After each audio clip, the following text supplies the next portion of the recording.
کوئی اسے ناجائز نہیں کہتا، اس لیے کہ اگر ایسا کہے گا تو فطرت سے بغاوت کرے گا، وہ انسانی فطرت سے، جشن پسندی کی فطرت سے، سیلیبریٹیو نیچر سے بغاوت کرے گا، اس لیے کوئی اسے ناجائز کہنے کی جرات کر ہی نہیں سکتا ہے۔ یہ دن دنیا بھر منائے جاتے ہیں۔ اب آئیے میں بتاؤں کہ آج آپ جس ذات کا دن منا رہے ہیں، جس رسول کا دن منا رہے ہیں، دنیا نے انسانوں کو آزاد کیا ہوگا، اس رسول نے سروں کو آزاد کیا ہے، ضمیر کو آزاد کیا ہے، روح کو آزاد کیا ہے، ایک طبقے کو نہیں پوری کائنات کو آزاد کیا ہے۔ صرف ایک مثال دوں میں، آزادی کے ہزاروں گوشے ہیں جس کا تذکرہ ہو سکتا ہے، سیرت رسول بڑا عظیم موقع ہے، صرف ایک تذکرہ، ہماری پیشانی۔ انسانی جسم میں سب سے معزز چیز شہ پیشانی ہے، اس لیے کسی کے پیچھے دماغ پوشیدہ ہے، دماغ جو حکومت کرتا ہے اپنے وجود کے اوپر بھی اور پوری کائنات پر بھی۔ ہماری پیشانی سب سے معزز ہے، سب سے محترم ہے، لیکن جب ہم خدا کی تلاش میں ہم نے انسان بھٹکا تو کیا ہوا؟ دریاؤں کے سامنے پیشانی جھکائی، پہاڑوں کے سامنے جھکائی، جانوروں کے سامنے جھکائی، پتھروں کے سامنے جھکائی، خواہشات کے سامنے جھکائی، اقتدار کے سامنے جھکائی، نفرت کے سامنے جھکائی، محبت کے سامنے جھکائی۔ یعنی عالم یہ کہ ایک پیشانی تھی اور 35 لاکھ کے قریب سجدہ بنا دی گئیں۔ جب انسان گھر سے نکلتا تو ہر چیز سجدہ مانگتی، پتھر کہتا یہاں کرو، پہاڑ کرتا یہاں کرو، دریا کہتا یہاں کرو، سورج نکلتا تو کہتا سجدہ کرو، اور چاند طلوع ہوتا ہے تو سجدہ کیا جاتا ہے، ستارے چمکتے تو سجدہ کیا جاتا۔ ایک مجبور پیشانی تھی اور کروڑوں سجدہ گاہیں بنا دی گئی تھیں انسانوں کی پیشانیوں کے لیے۔ یا رسول اللہ، آپ کا احسان عظیم ہے کہ آپ نے ایک خدا کی بارگاہ میں جھکا کر کے ساری غلامی سے ہمیں آزاد کر دیا، ہماری پیشانیوں کو آزاد فرمایا آپ نے۔ وہ ایک سجدہ جسے تو گراں سمجھتا ہے، وہ ایک سجدہ جسے تو گراں سمجھتا ہے، ہزار سجدوں سے دیتا ہے آدمی کو نجات۔ وہ سجدہ روح زمین جس سے کانپ جاتی تھی، اسی کو آج ترستے ہیں منبر و محراب۔ کیا دنیا نے کوئی ایسی آزادی آپ کو دی؟ اس لیے یوم آزادی منانی ہے تو پیغمبر آزادی کا دن مناؤ، پیغمبر حریت کا دن مناؤ، پیغمبر مساوات کا دن مناؤ، پیغمبر انسانیت کا دن مناؤ، اس ذات گرامی کا دن مناؤ کہ جس نے ضمیروں کو آزاد کیا ہے، پیشانیوں کو آزاد کیا ہے، انسانوں کو آزاد کیا ہے۔ دنیا نے آزادی اگر دی تو بھی زمینیں تقسیم کر دی، بانٹ دیا زمینوں کو، یہ آزادوں کی زمین ہے، یہ غلاموں کی زمین ہے۔ مگر پیغمبر نے جب انسانوں کو آزاد کیا تو کہا پوری زمین اللہ کی ہے، تم سب بھائی بھائی ہو، کسی کا ایک دوسرے پہ کوئی ظلم اور جبر کا حق نہیں ہے، انسان کو غلام نہیں بنا سکتا ہے۔ انہوں نے پوری انسانیت کو آزاد کیا ہے، ہر فرد بشر کو۔ اور آزادی بھی ایسی نہیں کہ وقتی یا لمحاتی ہو، دنیا کی آزادیاں تو ہوتی ہیں اور کبھی چھن بھی جاتی، یہ آزاد کرنے والے پھر بھی اپنا غلام بنائے رکھتے ہیں۔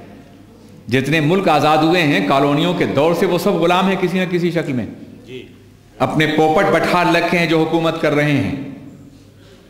لیکن رسول پاک نے جو آزادی دی ہے وہ قرآنی قانون کی آزادی دی ہے، یعنی اس آزادی کے ساتھ ایک ایسا قانون دیا ہے جسے دنیا کی کوئی طاقت چیلنج کر ہی نہیں سکتی۔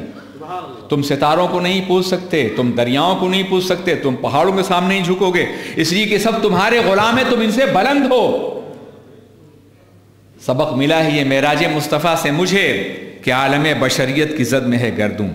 دیکھیے، دو نوشن ہیں، دو توانائیاں ہیں جس میں کائنات گھری ہوئی ہے، ایک کو زمانہ کہتے ہیں اور ایک کو مکان کہتے ہیں، ٹائم اور اسپیس۔ یہی دو چیزیں ہیں نا جس میں ہم سب گھرے ہوئے ہیں، ساری کائنات بظاہر گھری ہوئی ہے۔ انسان کتنا بلند ہے قرآن کی نگاہ میں دیکھو۔ میں کبھی کبھی کہتا ہوں کہ اگر قرآن کا انسان بے نقاب ہو جائے اور ہمارے علماء بے نقاب کر دیں، آپ قرآن کے انسان کو، جس روز قرآن کا انسان سامنے آ جائے گا، دنیا کا ہر انسان قرآن کا انسان بننے کی کوشش کرے گا۔ بڑا عظیم ہے قرآن کا انسان، قرآن نے جو انسانی تصور دیا ہے بڑا عظیم ہے۔ میرے بھائی، دنیا نے انسان کو کیا تصور دیا ہے؟ آپ ذرا سوچیں اور غور کریں۔ دنیا میں انسان کا تصور تو یہی ہے نا، اگر آپ طبی اعتبار سے دیکھیں، میڈیکل اعتبار سے دیکھیں، فزکس کے اعتبار سے دیکھیں تو انسان چند چیزوں کا مجموعہ ہے، جس میں تھوڑا سا چونا ہے، تھوڑا سا لوہا ہے، تھوڑا سا پانی ہے نا جی؟ آپ تو اسی سے سائڈ کے ہیں۔ یعنی ہمارا وجود جو ہے ان میں جو چیزیں ہیں ان کو بازار سے خریدیں تو 100 روپے کے اندر سب آ جائیں گے، اس کے علاوہ ہماری کوئی حیثیت نہیں۔ انہی میں کسی کی کمی بیشی ہو جاتی تو بیمار ہو جاتے ہیں، پھر مر جاتے ہیں۔ یہ ہے وہ فزیکل انسان، سمجھا ہم نے، طبیعیات کا انسان۔ ڈاروین کو آپ پڑھیں تو اس کے ہاں انسان جو ہے وہ بندر کی اولاد ہے۔ جس کو بندر کو باپ بنانا ہو ڈاروین کے فلسفے پہ یقین رکھے اور مانے، اور چونکہ سائنس کے نظریات ضمنی ہوتے ہیں، یقینی نہیں، اس لیے ٹوٹتے رہتے ہیں۔ اب آج جین کے دریافت نے یہ بتا دیا ہے کہ انسانوں کی حیثیت الگ ہے، سیلز اور جانوروں کے الگ ہیں، لیکن بہرکیف ڈاروین کا نظریہ چھایا رہا، پڑھایا جاتا رہا یونیورسٹیوں اور کالجوں میں، اس پر یقین اور ایمان لاتے رہے لوگ۔ اسی طریقے سے اگر فرائڈ کے نظریے کو دیکھیں تو انسان سیکس اور جنس کے اعتبار سے بڑا متحرک جانور ہے، اس کے علاوہ اس کی کوئی حیثیت نہیں ہے۔ وہ پیدا ہی اس لیے ہوا ہے کہ ہر وقت جنسی بازار میں گردش کرتا رہے اور لذتیت حاصل کرتا رہے۔ یہ فرائڈ کا نظریہ ہے انسان کے بارے میں۔ شاعروں سے پوچھو تو کہتے ہیں زندگی کیا ہے، عناصر میں ظہور ترتیب، موت کیا ہے، انہیں اجزاء کا پریشان ہونا۔ چند عناصر کا جمع ہو جانا یہ زندگی ہے، اور عناصر بکھر جائیں تو اسی کا نام موت ہے۔ ہندوؤں کا نظریہ یہ کہ انسان جو ہے وہ کائنات کی ہر چیز کے پوجنے کے لیے پیدا ہوا ہے، اس کے علاوہ اس کی کوئی حیثیت نہیں ہے۔ بودھوں کا نظریہ ہے کہ انسان جو ہے وہ ایک ایسی مخلوق ہے جس کو نجات کی تلاش کے لیے کسی درخت کے نیچے اپنی بیوی بچوں کو چھوڑ کے سوکھ جانا چاہیے تاکہ اس کو نجات مل جائے۔ عزیزان ملت اسلامیہ، کرسچین کا نظریہ یہ ہے کہ انسان ایک ایسی مخلوق ہے جو گناہگار پیدا ہوئی ہے، باپ نے گناہ کیا تھا اور یہ پیدا ہوا ہے تو گناہگار پیدا ہوا، اور جب تک بیپٹائز نہ کیا جائے یہ گناہگار ہی رہے گا، یہ مجرم جہنم میں جائے گا۔ یہ ہے انسانوں کے بارے میں دنیا کا نظریہ۔ اور بھی بہت سے نظریات ہیں، یہ چند، مگر قرآن نے کہا ہے، قرآن نے، کہ انسان اتنا بلند ہے، اتنا بلند ہے کہ نہ زمانہ اسے گھیر سکتا ہے نہ مکان۔ قرآن کہتا ہے وَسَخَّرَ لَكُمُ الشَّمْسَ وَالْقَمَرَ، تمہارے لیے چاند اور سورج کو کام میں لگا دیا گیا ہے۔ چاند بھی تمہارا غلام ہے اور سورج بھی تمہارا غلام ہے۔ لوگ پوچھتے ہیں چاند کو پوچھتے رہیں، سورج کو پرستش کرتے ہیں، کرتے رہیں، مگر یہ تمہارے غلام ہیں۔ اور زمانہ چاند اور سورج سے پیدا ہوتا ہے، ٹائم کا احساس چاند اور سورج سے ہوتا ہے، اور قرآن نے کہا وہ تمہارے لیے کام میں لگا، تمہارے نوکر ہیں وہ۔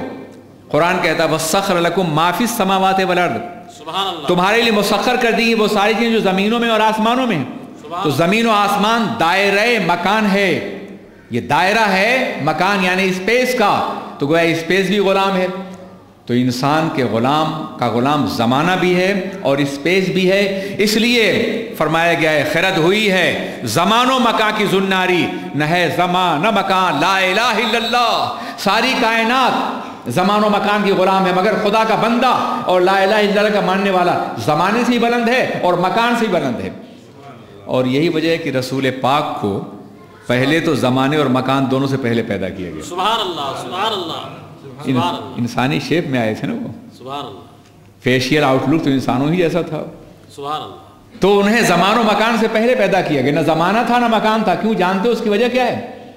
بھائی حاجی صاحب نے گلاب کا ایک پودا لگایا، میں کبھی کبھی تمثیلات کے ذریعے سے کچھ مسائل حل کرنا چاہتا ہوں۔ انہوں نے گلاب کا ایک پودا لگایا، گلاب کا بیج ڈالا یا جو بھی ہو، میں نہیں جانتا کیا شکل ہوگی، بیج ڈالا انہوں نے، پھر آپ نے دیکھا کہ کچھ دن بعد ایک کوپل نکلی۔ جیسے ہی وہ کوپل نکلی ویسے ہی پورا نظام فطرت اس کی پرورش میں لگ گیا۔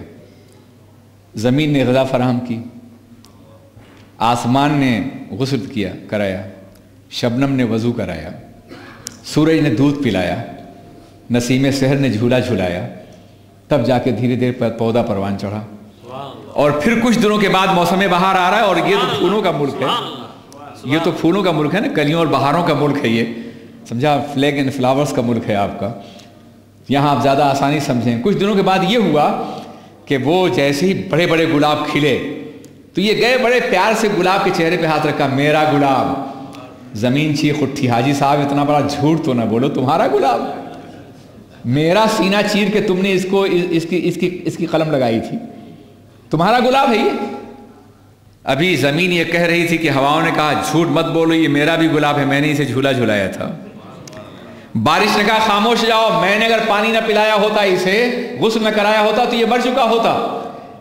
شبنم نے کہا میں اسے وضو کراتی رہی ہوں، ہمیشہ چہرہ دھلاتی رہی ہوں، یہ تمہارا گلاب نہیں، میرا گلاب ہے۔ ایک بیچارہ گلاب کا پودا ہے جو چند دن میں مرجھا جائے گا۔ حاجی صاحب اپنا احسان جتا رہے ہیں، زمین اپنا احسان جتا رہی ہے، ہوائیں اپنا احسان جتا رہی ہے، فضا اپنا احسان جتا رہا ہے، احسان کے بوجھ کے اندر لگا ہوا ہے وہ گلاب، اور بارش اپنا احسان جتا رہی ہے، شبنم اپنا احسان جتا رہی ہے، بعد میں پیدا ہوا ہے زمین کے اوپر، سب احسان جتا رہے ہیں۔ میرے نبی کو سب سے پہلے پیدا کیا گیا تاکہ سب پر ان کا احسان ہو، ان پر کسی کا احسان نہ ہو، نہ زمانے کا احسان ہو، نہ مکان کا احسان ہو۔ لقد من اللہ علی المؤمنین اذ بعث فیہم رسولا۔